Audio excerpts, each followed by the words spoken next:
Mitch, you have, in a word, been elite against Utah State. 3 touchdowns in a blowout win in 2013, 2 touchdowns in a decisive road victory in 2015 when it felt like it was 25 degrees below zero up there, but you still balled out. Is there any chance you can get reinstated for one game and play for BYU against Utah State this season? Look, with all these NCAA rule changes, they need to add that rule in. One former player per game that's dominated against the team that we're playing gets to play. That'd be hilarious. You're like pulling an NFL guy to go or something. Hey, how many catches do you have against Utah State if you're playing Friday? If I'm playing Friday, I'm going with a 10-piece. Yeah, 10 exactly. This ain't chicken nuggets, man. 2 touchdowns. And I want 200 yards. That's it? Okay, nice. Okay. Yeah, I'm being nice. Because you know what it takes to play an elite high-level game against Utah State, what's the secret, man? What can you share with the current BYU guys to go and get it done at Maverick Stadium in Logan? Well, I think they've already gotten half the job done. The key is to dominate the state, right? So we beat the big dogs that have been here for a while. We beat those guys. They're out of the way. And it's time to dominate these guys. And so we can dominate the state of Utah for starting the beginning of our season. So really, Utah State had a couple wins against us. I think there was like a 30-year drought or something. So they've come on the scene as of late. But we've regained a lot of Utah. We put our stake back in the ground in Salt Lake City, and it's time to go put that same stake in the ground in Logan as well. The good news is in 2019, when they last played, Jaron Hall started the first half, got hurt. He was incredible. He's pacing for a 400-100 game. And then Baylor Romney comes in and dominates in the second half. So both these guys, whoever plays, should be really confident going into this game. What have you seen from the BYU offense as they have continued to improve? And Zach Wilson left, but hey, BYU put up enough points to win in each of those games, put up a season high, obviously, versus South Florida on Saturday. So the good thing about being a fan now is you just get to watch and analyze. And let's start with the quarterbacks. So it is so comforting to know that whatever quarterback is in, we're good, right? That typically the story is, oh no, if this quarterback isn't in, what's going to happen, right? But luckily for us watching, it's like, look, they're both really, really good, and they can both beat ranked teams, beat good teams. And so, look, I'm happy with whoever's playing. Look, whoever it is, I think it's a W either way. The offense, though, what's impressed me so much is they're physical. They are so physical up front. I love the O-line. I have for the last few years. They've been fantastic.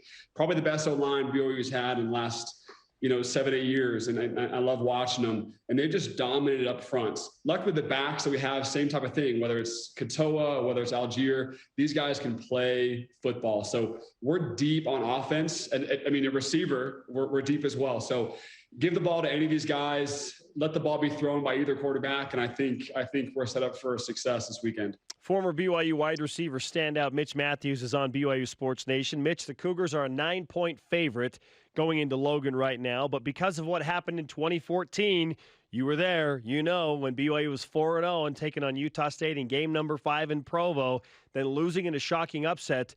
There's this feeling of trepidation among BYU fans like, oh man, is it going to happen again? Are the Aggies going to derail this perfect season? What are you feeling more nervous, or are you more confident as BYU heads into this game in 2021 based on the scenario I just presented? Yeah. So did you bring me on here to talk about what not to do in the case when you're ranked and you go play Utah State? Maybe. Look, maybe. What's the answer? Because look, that game, Taysom Hill went down, tragic injury, and I think it threw us off course. We had a fantastic team, fantastic year that year. And especially they came to our house and they beat us. So they had a good year that year. They had a dang good game, that game specifically. But look, with the depth that these guys have, with how good this team is, I don't think, even if there is some injury, even if we don't play our best football game, I still think we can handle these guys. I really do. I'm confident that this team is fantastic. And luckily we're so deep on offense and these guys are rolling. This isn't a fluke that they're ranked so high. These guys are very, very talented. And I think we're putting up at least 35 to 42 points this game. That'd be great, and it'd be great to continue, what started last week against South Florida. Okay, Utah State's crowd, they do a nice job. They really do. Let's give them some credit. What is it about kind of the herd and their ability to kind of have an impact on the game that you have to be ready for if you're BYU? Yeah. So I love their fans, by the way. I love their fans. Have you seen some of the pictures of those guys holding up signs, with my name on it? And they have something like, I forget what they were exactly, but Mitch has a 71-hour kit. So I mean, just funny things like that. And I love their fans. They get into the game. There's nothing really else to do in Logan, Utah besides love your football team. But one thing I love about their fans is they're so close. They're like 5 yards away from your sideline, not a full 15 yards. And you can have like one-on-one conversations with people. Having played there a couple times, I'm remembering some of their season ticket holders having like oh, hey, man, good to see you again type conversations, right? And so they get pretty bitter, but it's a great, great atmosphere. Their fans are super close to the field. It gets loud, and they don't like BYU, so it always makes for a fun time. Oh, Utah State has instituted a change, and you might know this already, Mitch, but if you don't, they are putting the opposing teams on the opposite sideline in front of the Utah State student section now. This is great gamesmanship.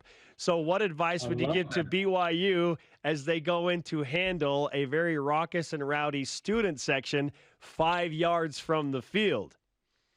Yeah. Look, I actually enjoyed playing at great atmospheres like that with the fans even louder, like the Boise States, Utahs. I mean, there's something to be said about bigger stadiums versus smaller stadiums. I really never found the difference of those. It's how much they hate the opposing team. And I don't think if Logan and Boise and in Salt Lake City, they don't like BYU very much. So it will be loud and they will be close. They purposely moved BYU to the student section side because it'll be louder, more chaotic during timeouts. You can't hear as well. You can't hear from the coaches as much. So they're doing that for a reason. But look, this is a rivalry game. It'll be a great game no matter what. And don't let the loudness, don't let the fans get in your way. Let it be fuel to the fire. That's what I've always believed. And I wish it was just the BYU game, but it's all season. I'm assuming it was a Blake Anderson thing. Just hey, let's move over here and give an advantage. I don't know why they didn't do that sooner. Can you imagine the BYU rock on the opponent's side? That would be amazing. I mean, wait, what are we doing? Like, let's move over the season ticket holders. Let's give them a discount. Put them in the corner. Let's put the rock right behind. Let's go. Oh man, there's a lot of red tape or blue tape to go through on that particular one. I do want to ask you, and maybe Spence has another Utah State question. I'm not sure, but the Big 12. I haven't heard your opinion on that whole thing. What an incredible opportunity for BYU to go to the Big 12. What's your reaction, man? Man, I'm so jealous. That's my reaction. That's so cool for them. I love it. I love everything about it. The first thing that comes to mind is recruiting. Getting recruited to a team where there is stability, there is these new rivalries, there is consistency, there is the chance to go play at these big stadiums. It does so much for recruiting. So as a fan now, that's what I'm most excited about. As a player, to be able to have that extra game, have the conference championship, have the chance to be able to dominate something new as well. When you're independent, even if you're the best team in independent, what are you really dominating? There's nothing really there that you've won, or you can say that you've won. Having a chance to say we're the best team in the Big 12, right? We're playing for the Big 12 championship. That does a lot for a team. It does a lot for recruiting, and to be able to have a championship within the bigger championship that you're going for is so big for the players to really fight. BYU's always been. One game you lose, you're kind of out of it, right? And the fans kind of feel that way. The players have a little bit of those symptoms where if you lose one, maybe 2 games, the season's kind of over because you kind of have to go undefeated when you're playing independent. But in this case, when you're playing against good teams consistently, you're in a conference, you can still get big bowl games and still make it to the highest level of college football, even with, one bad game. So I love everything about it. I think Tom Holmoe's done a fantastic job, and I'm happy about it. Mitch Mathews is on BYU Sports Nation. You are an incredible motivator. In fact, I wish I could just put you in front of the BYU football team right before they take the field in Logan. So let's imagine that scene, Mitch. What would you say to them as a motivational speaker as they try and get to 5-0 and keep moving up those rankings? I love that, man. So you're supposed to prompt me before we get on here so I can get the speech ready. I can get the Ray Lewis speech going. Look, I think what's so fun about playing at Utah State is the atmosphere alone will get you ready. I don't remember a pump-up speech by Coach Mendenhall. Well, as a matter of fact, I don't think he ever gave those anyways. But I don't remember any speech before any game up at Utah State. When you show up to that stadium, and from the second you get off the bus, it's loud. People are talking, they're chirping. A lot of people have family ties. A lot of times you know some of the players. Right when you get off that bus, it's already game time. So, to those players, they're going to feel it right away anyways. It's almost one of those things where no words even need to be said. But look, we've already done half the work to dominate the state of Utah. Let's go finish the job. Let's dominate this entire state.